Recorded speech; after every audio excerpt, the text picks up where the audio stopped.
اس پاک خاتون کے پاس اللہ کا فرشتہ آیا اور کہا، اے کنواری مریم، اللہ تجھے ایک نیک اولاد عطا کرنا چاہتا ہے۔ خاتون نے کہا، یہ کیسے ممکن ہے جبکہ مجھے کسی مرد نے چھوا تک نہیں؟ فرشتے نے کہا، ایسا کرنا تیرے رب کے لیے بہت آسان ہے۔ وہ نیک اور پارسا خاتون کون تھی جو قیامت تک پاک دامنی کی مثال بن گئی؟ وہ خاتون جسے اللہ نے اپنے زمانے کے تمام عورتوں پر برتری عطا فرمائی۔ حضرت بی بی مریم کے والد کا نام عمران اور والدہ کا نام حنہ تھا۔ حضرت عمران حضرت سلیمان علیہ السلام کی اولاد میں سے تھے اور ان کی اہلیہ حنہ حضرت داؤد علیہ السلام کی اولادوں میں سے تھی۔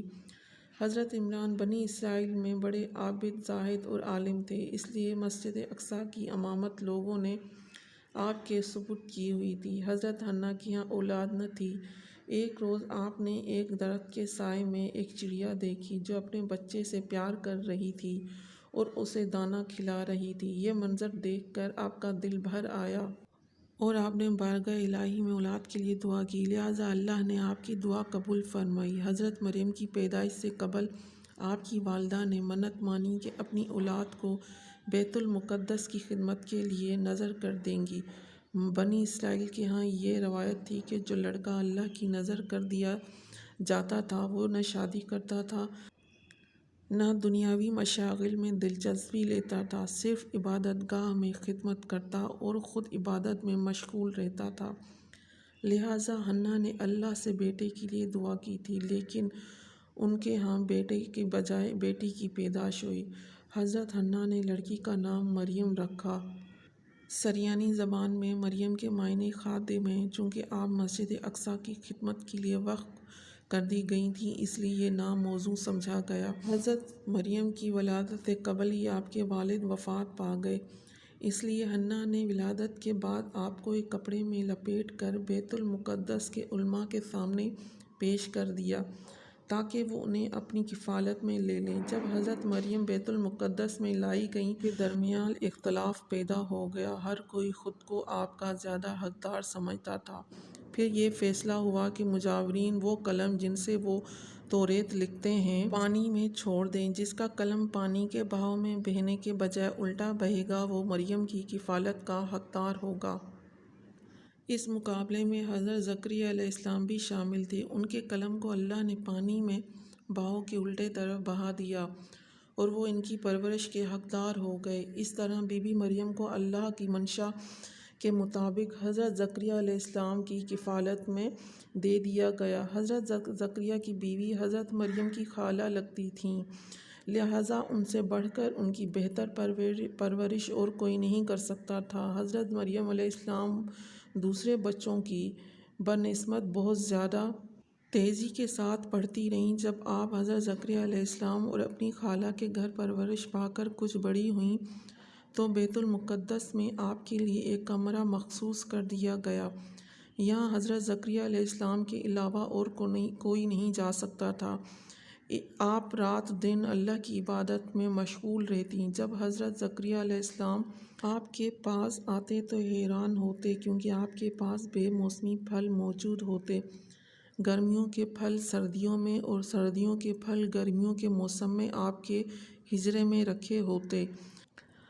جب حضرت زکریا علیہ السلام حضرت مریم سے پوچھتے کہ یہ پھل کہاں سے آتے ہیں، انہیں کون دے جاتا ہے، حضرت مریم فرماتی، اللہ کے پاس سے آتے ہیں۔ اللہ نے بی بی مریم کو پسندیدہ اور مومنہ بندی میں شمار کیا تھا، جیسے کہ سورہ ال عمران میں ارشاد ہوا، اور جب فرشتوں نے کہا، اے مریم، بے شک اللہ نے چن لیا ہے تمہیں اور خوب پاک کر دیا ہے اور پسند کیا ہے تمہیں سارے جہان کی عورتوں سے، اے مریم خلوص سے عبادت کرتی رہو اپنے رب کی اور سجدے اور رکوع کرنے والوں کے ساتھ۔ بی بی مریم جس مقصد کے لیے چنی گئی تھیں وہ ابھی باقی تھا۔ آپ دن رات اللہ رب العزت کی عبادت و ریاضت میں مشغول رہتی تھیں، یہاں تک کہ بنی اسرائیل میں یہ سب مشہور ہو گیا کہ بی بی مریم نہایت ہی عبادت گزار، پاکیزہ اور متقی خاتون ہیں۔ اور لوگ آپ کا بہت عزت و احترام کرنے لگے۔ پھر وہ وقت آیا جب حضرت جبرائیل علیہ السلام حضرت مریم کے پاس تشریف لائے۔ بی بی مریم ایک غیر مرد کو اپنے حجرے میں دیکھ کر پریشان ہو گئیں۔ حضرت جبرائیل علیہ السلام آپ کے پاس انسانی شکل میں تشریف لائے تھے۔ حضرت مریم آپ کو دیکھ کر بولی، اگر تو کوئی خدا ترس انسان ہے تو تجھ سے خدائے رحمان کی پناہ مانگتی ہوں۔ حضرت جبرائیل علیہ السلام آپ کو تسلی دیتے ہوئے اور پیغام الہی سے باخبر کرتے ہوئے فرماتے ہیں، میں تو تیرے رب کا فرز داتا ہوں اور اس لیے بھیجا گیا ہوں تجھے ایک پاکیزہ لڑکا دوں۔ کنواری مریم حیران ہو کر فرماتی ہیں، میرے ہاں لڑکا کیسے ہوگا جبکہ مجھے کسی آدمی نے چھوا تک نہیں اور نہ میں کوئی بدکار عورت ہوں۔ حضرت جبرائیل علیہ السلام نے کہا، ایسا ہی ہوگا، تیرا رب فرماتا ہے کہ ایسا کرنا میرے لیے بہت آسان ہے، اور ہم ایسا اسی لیے کریں گے کہ اس لڑکے کو لوگوں کے لیے نیک نشانی بنائے اور اپنی طرف سے ایک رحمت، اور یہ کام ہو کر رہے گا۔ حضرت جبرائیل نے بی بی مریم کے گریبان میں پھونک مار دی جس سے آپ کا حمل ٹھہر گیا۔ جب حضرت مریم حاملہ ہوئیں تو یہ خبر بنی اسرائیل میں عام ہو گئی کہ حضرت مریم حاملہ ہو گئی ہیں۔ اس پر بہت سے لوگوں نے حضرت زکریہ علیہ السلام کے گھر آنا جانا بند کر دیا اور آپ پر الزام بہتان لگانے لگے۔ حضرت مریم بیت المقدس سے نکل گئیں اور وہ ایک دور مقام پر جا کر ٹھہریں۔ ایک دن آپ کو درد زا شروع ہو گیا۔ آپ نے ایک درخت کا سہارا لیا اور تنے کو پکڑ کر نیچے بیٹھ گئیں۔ آپ جس درخت کے پاس بیٹھی تھیں وہ ایک خشک درخت تھا۔ جب آپ اس درخت کو ہلاتیں تو معجزے سے وہ درخت سرسبز ہو کر پھل دیتا تھا۔ حضرت مریم درد سے بے چین تھی، بدنامی کا خیال تھا۔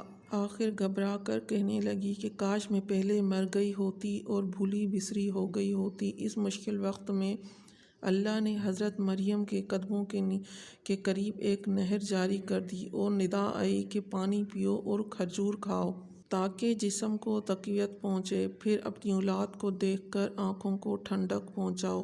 اسی عالم میں حضرت عیسیٰ علیہ السلام کی پیدائش ہو گئی۔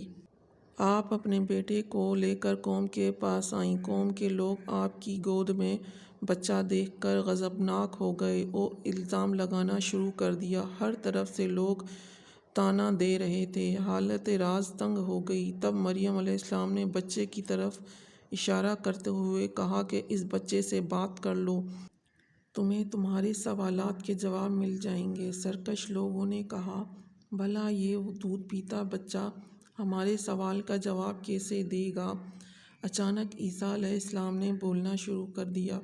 بچے نے کہا، بے شک میں اللہ کا بندہ ہوں، مجھے اس نے کتاب دی ہے اور مجھے نبی بنایا اور مجھے بابرکت بنایا ہے۔ جہاں کہیں اور مجھے نماز اور زکوٰۃ کی وصیت کی ہے جب تک میں زندہ ہوں، اور اپنی ماں کے ساتھ نیکی کرنے والا، اور مجھے سرکش بدبخت نہیں بنایا، اور مجھ پر سلام ہے جس دن میں پیدا ہوا اور جس دن مروں گا اور جس دن زندہ کر کے اٹھایا جاؤں۔ اس کے بعد حضرت مریم حضرت عیسیٰ علیہ السلام کو لے کر مصر چلی گئیں۔ جب حضرت عیسیٰ علیہ السلام کی عمر مبارک 13 سال ہوئی تو بیت المقدس واپس آ گئیں۔